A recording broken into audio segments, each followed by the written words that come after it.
so ekyo kye yakoze okudda ku mabbali abantu abamu basobole okukwata nga naye bwe yebuulirira ekirungi mu Kristo nga nze fe abakristo tuba tugenda okusoma mu misa nga tetunaba kutandika tugamba gunsingidde ddala. So kyensuubira nti kakati sipiika kyaba yeekubamu nga bakyamunoonyerezaako nti gumusinze ate mukwano gwa paapa atera okugenda e Vatican ku ttaka ettukuvu yeebuulirire yezze bupya Uganda tomanya bw'anaasaba ekisonyiwo ng'oggyeko ekyokunsi naye n'ekisonyiwo ekyomuggulu naye ng'emirimu nti gibadde tegikoleddwa bulungi nti naffe ababaka tunyigidde. Abantu abamu nga bagamba nti abo basennyonyi ne bannaba activists abo just tebaagala sipiika bamuwalana. Nekinzijukiza bwe nali chairperson wa Kosase nga tunoonyereza ku bitongole eby'enjawulo. Twanoonyereza ku Uganda Airlines omukyala Jennifer Bamutulaki nga tulaga obubbi obulyake n'ebirala aba ne bagamba ssennyonyi omukyala omuwalana n'engamba bannange ebiwandiiko biibino. Eventually amazima ne gavaayo. So kati ne ku kino abadde bagamba nti ffe sipiika tumuwalana amazima gamaze ne gavaayo. Ebintu bino really oba olina ekikyamu okubiwagira. Kakati twayogeranga ku contract. Speaker yagenda n'awa contract radio ye bagiyita Mama Bukedya FM ye side za Bukedya yajiwa contract ya bumbi 3 ne milioni 10 3.1 billion mbu ekole adverts eza parliament. Nabuuza ningamba bayise mu procurement waliyo radio stations endala nezi TV endala ezavuddeyo neziraga interest ne wabeerawo okupimamu procurement processes nti kati ono yasaanidde contract tebyaliwo. Ne ku contract eyo ng'ogitunulako abasayininze nga bamanager ba radio ye bakozi mu ofiisi ye ono personal assistant ono akola ki ne basayininga kulinga bamanager bannange bibeera bikyamu. Ne twogera ku yagenda n'ateeka fensi ku makage ag'obwannannyini agali e Bukedya fensi y'amasannyalaze naki ya bukadde 503 ku makage ag'obwannannyini agali e Bukedya sente za parliament. Okuli otya ebintu bwe bityo wakati gana amaka gago ga bwannannyini si nti maka kyalikoze amakulu singa maka abeera speaker nti ono bwafuluma office eyo mulala agiyingira amaka ga parliament egalabirira esalawo nti kakati tuteekeyo fensi tuteekeyo generator n'ebirala. Kati bagenda ne bagula zi generator buli emu bukadde 3 mu ne bazite emu bagiteeka mu maka ga speaker endala mu maka ga deputy speaker amaka gaabwe nti kakati amasannyalaze gatera okuvaako maka ga speaker ne maka ga deputy speaker. Kakati bwe gavaako generator erina okugendako. Generator ekunukiriza mu bukadde ebina buli generator ng'ezo sente zamuwa omusolo ku maka gago obwannannyini. Ze nagamba ningamba naye kakati speaker ne deputy speaker mufuna omusaala lwaki temubyekolera omusaala ne allowance ezina kina kifenna tufuna n'ababaka lwaki temubyekolera naye kati ku maka gammwe ag'obwannannyini ne mukola ebintu bwe bityo bwetubyogerako abo bamuwalana naki sente buwumbi na buwumbi nga ziyisibwa ku akawunti z'abakozi mu parliament ba Chris Obore bamuteerako obuwumbi 4 billion n'agenda n'azijjayo n'azitwala maka ga speaker ono naye ne bamuteerako noono ne bazijjayo ne bazitwala eri speaker oboolyawo zaabadde aterekeyo mu basement ye n'ebirala. Ebintu bino bannange buno buba bubbi obw'ekika ekyawaggulu ennyo bwe tubyogerako nti tuwalana naye kati kirungi nti amazima kakati gatandise okuvaayo. Kakati yes ng'omuntu ndi musanyufu nti nejjeereza n'abalala fenna babadde boogera ku nsonga zino ez'obubbi mu paalamenti nga batugamba nti mmwe just speaker muwalana naki kati amazima geeyolese n'abali batwogerera amafuukuule kati balaba nabo bali eri boogera bagana ne speaker abadde mubbi nnyo naki ngamba bulijjo tubyogerako nga mutulima empindi ku mugongo nti ffe tumuwalana. Kati kirungi nti amazima ago gavuddeyo naye sigenda kukyamuukirira nnyo nze ng'omuntu okugamba nti kakati bali mu kulwanyisa nguzi nedda kubanga bwe kiba nti kulwanyisa nguzi abanene bonna mu gavumenti eno ya M7 singa bonna bali luzira kati ababba amabaati okuli vice president speaker prime minister n'abalala bangi nga tebali mu kkomera bateekayo Nandutu yekka ate Nandutu simuwolereza kubanga naye yagabba abeereyo mu kkomera naye si yalina okubeerayo yekka ne kati bajja kukwatako abamu abalala ne babaleka. Museveni yali ekyankwanzi n'ababaka be naga nti bano ababaka abamu iwaawo baali bakutte mu ssente y'omusolo buwumbi na buwumbi naye bonna basonyiwa. Kati ddi lw'osalawo okusonyiwa nti ono ye musonyiye ono sijja kumusonyiwa. Kati kikulaga nti tebali serious mu kulwanyisiza ddala enguzi.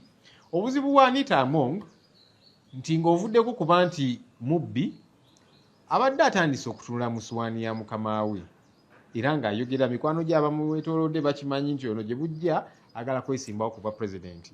Kakati ne bagaa katukozese obubbi bwe tumukwate ku nkoona. Otherwise ababbi bangi abaali badde basibibwa nga tebasibibwa. So kati ono bwe buzibu bwabaddeko ngo laba structure za NRM atandizo ziyingira kinga ne baabulirako nti gye bujja eyo njagala nange entebe eyo ennene okugiyingira. Kati kyovudde olaba n'ekitongole kati bwe kuba kulwanyisa nguzi ekitongole kya IGG kiriwa kubanga kyekisaanidde era kyekivunaanyizibwa ku nsonga zino. IGG namuwandiikira emirundi ebiri namugamba okunoonyereza ku nguzi eri ku paalamenti. Neyeebuzaabuza mu kiseera ekyo Honorable Betty Kamya neyeebuzaabuza. Ne kati ne ku kino mwalabi IGG yavuddeyo n'agamba nti twafunye ebbaluwa tujja kunoonyereza. Si be bali mu kunoonyereza. Chief of Defence Forces yali mu kunoonyereza. CDF bw'obuvunaanyizibwa obubwo n'amagye gaffe kukuuma butebenkevu okulaba nti tewali bazigu bayingira mu ggwanga lyaffe. Ne kaakati be bali mu kunoonyereza ku nguzi. Lwaki? Kubanga First Family balaba nti family ya Museveni balaba nti kati ono abadde ayagala kujja kwesimbawo kuba pulezidenti bano bo bakirabanga ekyabwe era Museveni bw'avaako oba mutabani oba ki balabanga obusika. Kati kyovudde olaba bayingidde nnyo mu nsonga eno. Otherwise kaakati ne Muhoozi abantu bonna bamwetoolodde babbi abawedde emirimu abamu babatwalako ne mu kkooti n'omulabanga bwakukuluma n'agamba nti ono mukwano gwange Honorable Mawanda lwaki bamusibye naki bamusibye kubanga yeetaba mu kubba ssente y'omusolo lwaki toyagala bamusibe. Kati kikulaga nti si just kulwanyisa buli bw'enguzi. Otherwise gavumenti eno yonna baali badde mu kkomera. Naye n'ekirala Muhoozi ekifaananyi kye kyali kyayonoonekera ddala mu bannayuganda. Yawamba abantu n'abatwala mu zi basement n'akuba ono alumbye amaka ga Honorable Kyagulanyi n'akuba mukyala we n'abiteeka ne ku social media ng'abyewanyisa kugamba abantu bonna nga bamutunuulira ng'omuntu omukyamu. Kati agezaako kwegula ku bannayuganda abalage nti kati yenze awumye omutwe mu kulwanyisa enguzi. Wafuuka ddyo omulungi ssebo. Idi Amin Dada bwe yawamba obukulembeze mu 1971 n'atandika bw'atyo nga bw'asiba abali baminisita b'Obote ono abadde abasente omusolo n'ono n'abasiba abantu ne bakyamuukirira. Naye kalaze entuufu zaamala ne zivaayo.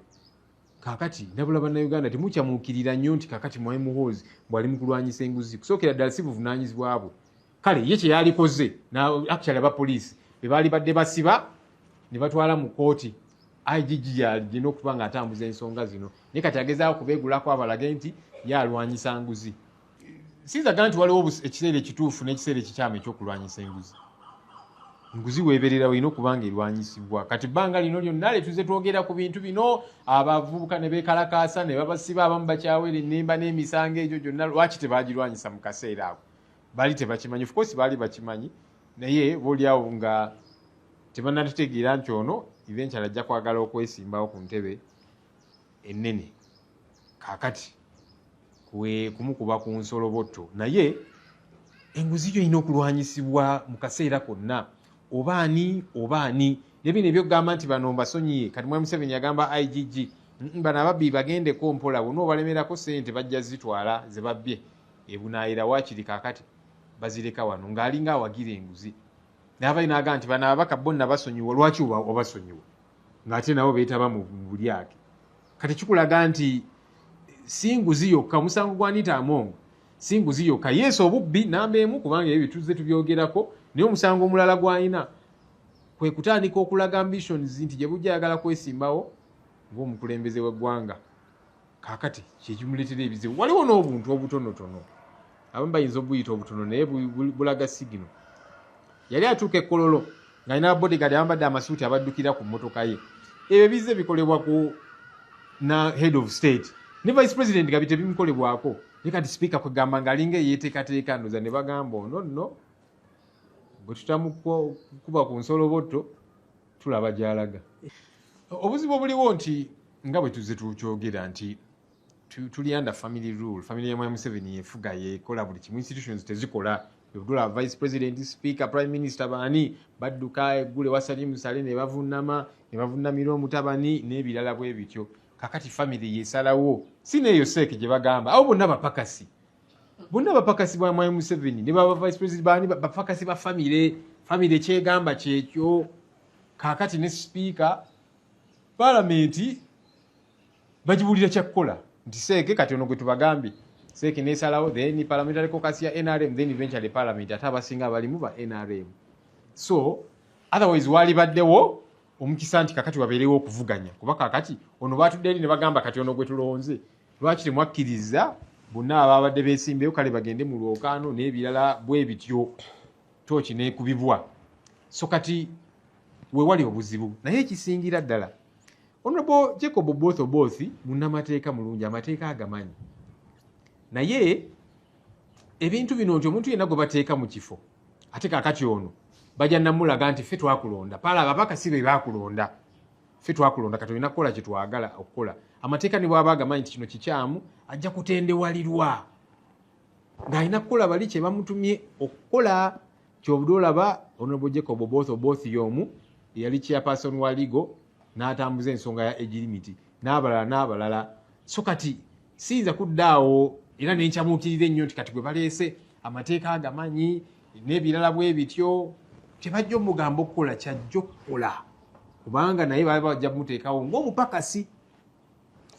Well, era nga bwe nagambye nti akanaafa tekawulira ng'ombe. Speaker ono abadde speaker abadde yeesoma nnyo bambi ng'agyewulira abaka ne bayimuka okwogera gwe shut up nonsense lumu nayimuka ne mugamba damu speaker tojja n'okutuyisaamu wano maaso newankubadde gwe mukulembeze waffe ababaka bawe ekitiibwa ogamba otya omubaka nti byayogera nonsense n'ebirala. Okay kale neetonze nga yeetonda ali mu kubalaata yeebuzaabuza naki juzi n'agamba mbweno last supper ne ngamba naye era bye yali ayogera bituukiridde ku ye n'agamba n'ogamba opposition nagimalawo era tekyalina makulu era mu parliament eno gye tuddamu opposition tugenda gimiraamira naki naye gwe basoose okumira yeye.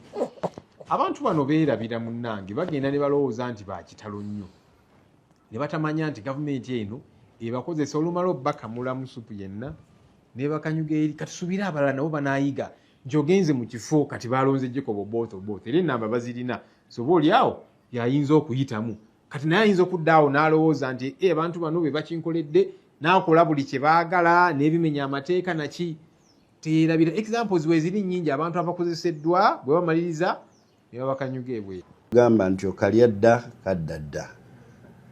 Kati endowooza ya speaker obutaddawo ekyo yakoze kyamaanyi era twagala omuyozaayoza n'okuyozaayoza paalamenti ye-11 tukoze emirimu gyaffe ne tumaliza n'okuyozaayoza paalamenti ye-12 ejja nga tugikwasa enkasi tusuubire bajja kukola ebisingawo. Paalamenti eno ebaddeko obulumika bungi. Paalamenti eno eyolekeddwamu okulya enguzi obulyake obukenuzi n'obulabayi ng'ate kisuubirizibwa nti kiviira ddala ku mutwe. Wano olabira nti speaker mu myaka gino emitono asobodde okufuna ebintu bingi abantu abamu bye bakoledde emyaka 3 nga tebannaba bifuna. Emmotoka ez'ebbeeyi, amayumba amangi, entambuza y'ensimbi wano, oluusi committees tugenda otuuka mu koota ng'essente ziweddewo, oluusi departments essente zonna ziweddewo. So naba nti emirimu gikoleddwa ndibangalye. Kakati ng'ate bw'ava ne yeesimbawo wandabe nti Abannayuganda bazze ne bakuma ku kizimbe kino omuliro. So ekyo kye yakoze okudda ku mabbali abantu abamu basobole okukwata nga naye bwe yeebuulirira. Ekirungi mu Kristo nga nze ffe Abakristo tuba tugenda okusoma mu misa nga tetunaba kutandika tugamba gunsingidde ddala. So kyensuubira nti kakati speaker kyaba yeekubamu nga bakyamunoonyerezaako nti gumusinze ate mukwano gwa Papa atera okugenda e Vatican ku ttaka ettukuvu yeebuulirire yezze bupya. Uganda tomanya bw'anaasaba ekisonyiwo ng'oggyeko ekyokunsi neryo n'ekisonyiwo ekyomuggulu naye ng'emirimu nti gibadde gikoleddwa bulungi nti naffe ababaka tunyigiriziddwa wabaddewo akakundi k'ababaka nga kamugukira kokka nga gwe n'okumutuukira tomutuukira nga baba mu blackmail oyo takwagala nja kulaba ekyokulabirako sipiika bwe yali aggulawo essomero n'amaka e Bukedya twagenda byampaka ate ovuze emmotoka ogenze Bukedya oteeka tukaali omubuuza ategere nti woli naye nga ne bw'omubuuza tekigasa kubanga tekina kigenda kuyamba so enkola eyo etulemeseza abamu okukola emirimu naye Katonda atuyambye ntumaliriza ekisanja era bw'olaba ebibaddewo nti ababaka abamu bw'obabuuza nabo bajja kugamba nti abataakomawo balina akakwate ku ofiisi eyo bajja gamba ofiisi eyo yatulwanisa olw'okubanga yali eyagala abantu tulina ababaka baffe ng'omubaka Ssekikubo Saropendi omubaka Lilian Wadri ababaka bangi abadduka mu Uganda yonna nga banoonya emikono nga commission eno yeedibudde yeewadde ensimbi ate jjukira commission agikubiriza ye speaker parliament ezigaza baba okutte commission oba okutte amaloboozi ago agaba memba baffe ab'omu NRM kitegeeza nti NRM nga caucus nadi twafuna forum nene naye tutegeeza nti eddoboozi amaloboozi gawulikaka naye ate ne baakola ekyo nga bayise mu mitendera bamuwa space order paper tebaweebwa mwaganya kuteekebwa order paper era ebyo nabyo ne bifiira awo so amaloboozi gaaliwo ate ng'omubaka parliament okawa osobola okuleeta ensonga zo ye floor ya parliament bwe bakumma omukisa nga ate alina n'omukisa speaker takuwadde oba tolina wala osobola kwogera. No, there's no unwritten law that she didn't know about. All the laws are written. And I hear she studied law at some point. I'm not sure, but I hear. So I imagine she knows about these things. We confronted the speaker numerous times, even on the floor of parliament, and said, look, this corruption has now gotten to very astronomical levels in the commission, in your office. And her excuse, her convenient excuse was, you people are being used by homosexuals to fight me and so on. And we said, forget I don't know why you like homosexuals so much and always talk about them and use them as a scapegoat. The issues we are raising are here on paper. You cannot be misusing taxpayer money like this. You know that you're buying generators. They bought generators for her office, for her home and the home, not office. Generator for herself and the deputy speaker, each nearly about 300 million shillings for their private homes. How does that make sense? An electric fence was constructed at her private home in Bukedya, about 600 million shillings. That's a private home. How does that make sense? She awarded her radio station in Bukedya a contract worth 3.1 billion shillings, apparently to run adverts of parliament and all of these different things. And I said, was there bidding by other media houses so that we get the most qualified, the one with the biggest coverage and all of those different things? There was none. The people who signed on the contract were staff in her office, signing off as managers. And many other ridiculous things, that billions of shillings were being put on accounts of staff of parliament. Chris Obore, 4 I don't know how many billion shillings, and all these others. They would go, withdraw, and then take to her home. There's no way these things can be right. And whenever we talked about these issues, people were saying, you Joel, you hate the speaker, and so on. I said, look, there's no reason anyway I must have to like her. But whether I hate her or not, the issues of concern are here. Why are they not being responded to? It reminded me of the time when I was COSASE chairperson. At the time we were investigating Uganda Airlines, among other entities. And we were going after the then CEO, Jennifer Bamuturaki. It was the same talk. Joel doesn't like government, so he doesn't like this government official and so on. He's malicious. But I said, it's only a matter of time. All these things will get unraveled. So here we are today. I don't know if there's a best time to fight corruption and a bad time. Corruption has got to always be confronted head on. But again, as I have said, this regime is not interested in fighting corruption. And while I am happy that the Speaker of Parliament is being called to order, because these are things I have been screaming my voice hoarse to an extent that she began to target me as an individual, trying to bring a law to push me out and many, many different things, yeah? So I am happy that she's being called to order. But I'm not overly excited. Like I've seen some people getting overly excited that now this is a serious fight against corruption. No, please do not be hoodwinked. Because there is a plethora of other corrupt people. Can we see them being called to order? Powerful officials, including the vice president, prime minister, and so on, they all stole Mabati for Karamoja. None of them has been called to order. They've all been engrossed in corruption for a very long time. But they will not be called to order. I think the biggest offense, the other offense aside from being a thief, Anita Among, her other offense is she has been developing ambitions to run for president. And that's been clear to all and sundry. So they decided to use her theft to say, okay, now that we have a charge against her, let's deal with her once and for all. But otherwise, it's not really the fight against corruption. Otherwise, this whole government, all government officials would all be in jail. Parliament passes and something we're always quarreling about, trillions of shillings worth of classified. That classified budget is what is used by Mr. Museveni and his son. They're the ones who control it.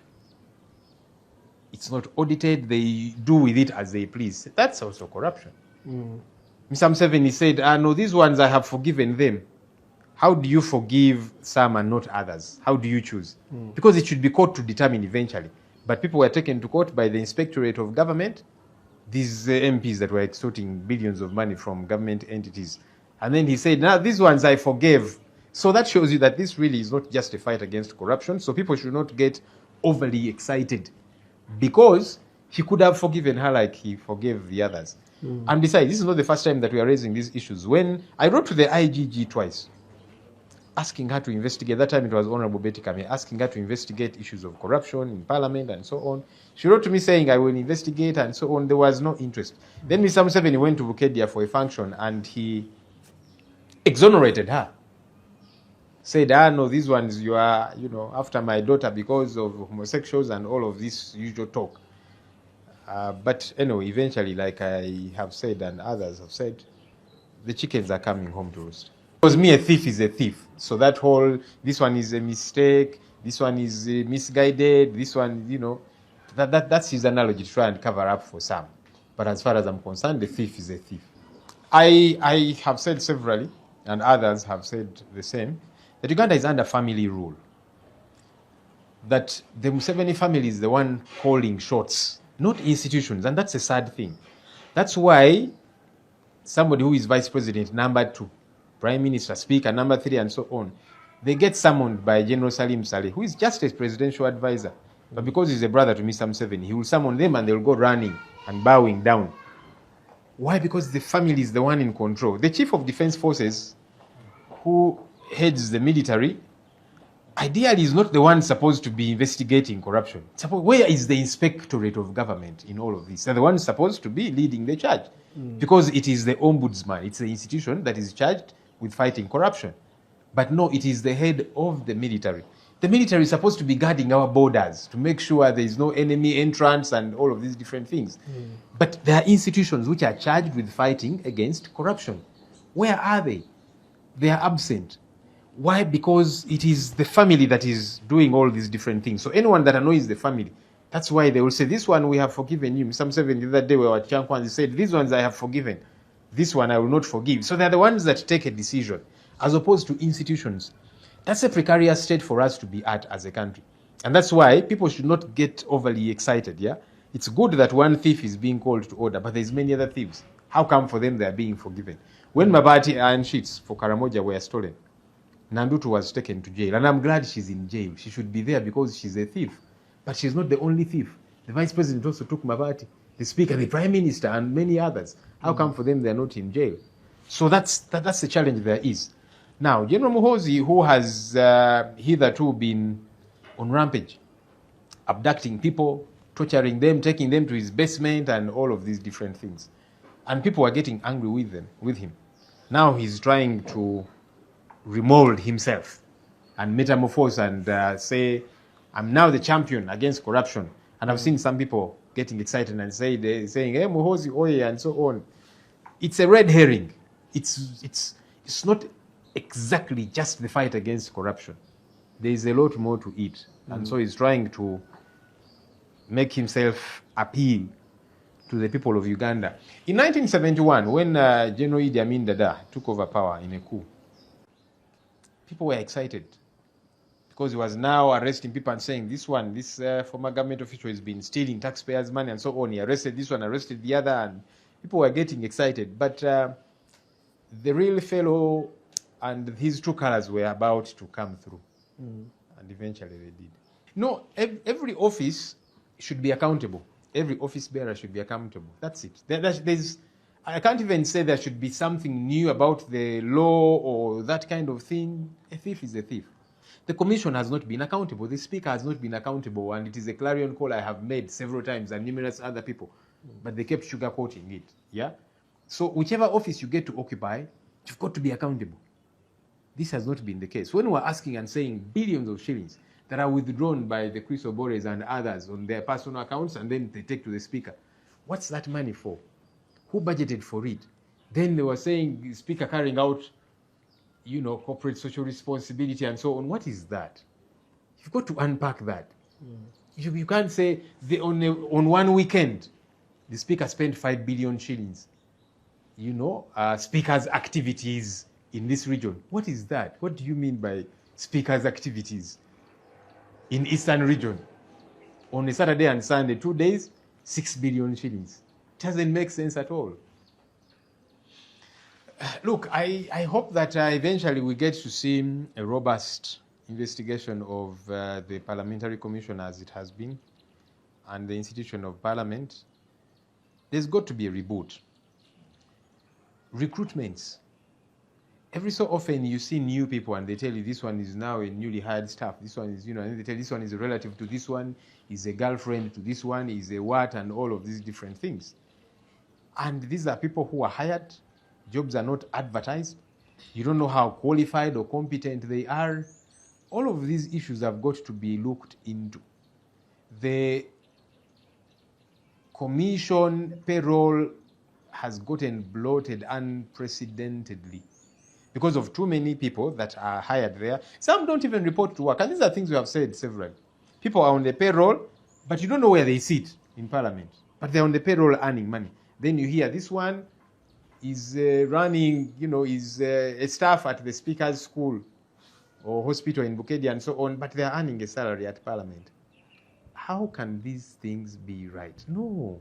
And when you talk about these things, then people say, Joel, you hate the Speaker.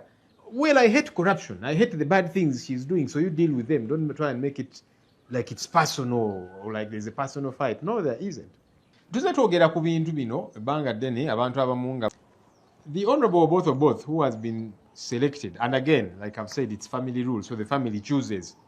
It is not this sake, I don't know, the parliamentary caucus of the NRM or eventually Parliament and so on. No, the family chooses. Now they've chosen him. He's a lawyer, a good lawyer. He knows the law. But the challenge about these people who are handpicked and bequeathed a position, he will get there and probably want to become subservient because they gave him the position. So even things that don't merit, that don't, that are not in tandem with the law, he might want to do them just to please the other people. I hope he will be smarter than that. I hope he will know that there's numerous examples, including Anita Mong, that they will use you and then throw you under the bus. I hope he will be alive to that reality. Because when they get there, all of a sudden they imagine they're very powerful. You saw the Speaker, how she would respond to MPs. You shut up, you nonsense. One time I told her, Madam Speaker, please have respect for members. You might be our leader, but these are honorable members of Parliament. Respect their views. You can't tell a member, you're speaking nonsense, you shut up and all of that. Then she pretended to be apologizing, but she was really gloating over the issue. Then all of a sudden she says, this is your last supper. I said, no. Yeah, it has turned out it was her last supper. Then recently she was also saying, the opposition, we have swallowed them. Now we are going to wallop them. The 12th Parliament, there will be no opposition. Who has been swallowed and walloped? It is herself. So people need to learn. Unfortunately, there's numerous examples, but they don't learn from them. That you get overly excited because you have been bequeathed a position, forgetting that they will use you and throw you under the bus. So the withdrawal the outgoing speaker from the race. I think that was very thoughtful and well noted because there was a big public outcry. I think if she had insisted to keep in the race, probably Ugandans would walk here and burn off this building, because you know the allegations that we have been a center of corruption, the 11th Parliament. The exhibition was media, the luxurious life of the presiding officer, and the commencement of wealth within this short time of 5 years. So this was a center of controversy, and I don't think if she would still stay in the race, Ugandans will still trust this building. Well, everything, it has its own time, and any timing is good for activity. As a Christian, we know that there is time for everything. Leaders come and leaders go, but leadership remains. Probably this was the most appropriate time. So for now, we would focus on how do we end and fight this so that it doesn't happen to those other presiding officers who would come. The mistakes that have been there, we have gotten a lesson out of it, and we hope it will be better for the next houses to come. We have had our members from the NRM Parliamentary Caucus, for example, the Honorable Sechikubo, the Honorable Saropendi, the Honorable Oriano Wadri. We've had so many honorables to the extent that they even ran around the whole country collecting signatures. They rallied constituents to request or force task their members of parliament to sign a motion to censure the commissioners. And when you talk about the commission, you talk also about the head, because the commission is headed by the Speaker of Parliament. So if a member of the NRM echoes out, that means the caucus has already taken an initiative. So we have had our members that have been concerned. That means as the NRM caucus members, we have been concerned. However, we have limitations. You remember that my colleagues came up with report and signatures and all the requirements. What happened? They never gave them space to discuss on the floor. And as members, we have limitations. We have a binding document, which is called the Rules of Procedure, that we follow while executing our duties in this parliament. So these rules empower the speaker with a lot of privileges and power, especially because she has the mandate to give you the microphone. And where you legislate as a member of parliament is within the plenary. So if the presiding officer doesn't accord you, I mean, I don't know which language you'd use. Maybe you're handicapped or you've been denied a chance, so you don't have access to air out your view. So this 11th Parliament, we also had a clique of MPs. I think there are not more than 40 that did surround the office of the Speaker, to the extent that even if you'd want to officially visit the office of the Speaker, you'll find them conversing. And some of us were not privileged to go to her house like the rest would do. So that also made work difficult. And this group was basically in charge of blackmailing, telling who wants you, who dislikes you. So there's a lot of malice. And you find that they are the most people that enjoy. They would be on trips. They abused monies of the committees because they had to sustain them. But I also urge the Right Honourable Speaker, she's a fellow Catholic, before we say Mass, we always confess. So I confess the Almighty God and to my brothers and sisters. So being a friend to the Holy Land and Vatican, and she's been visiting almost all the popes, I hope she repents and the Lord will find a proper space for her to repent as the earthly proceedings also go.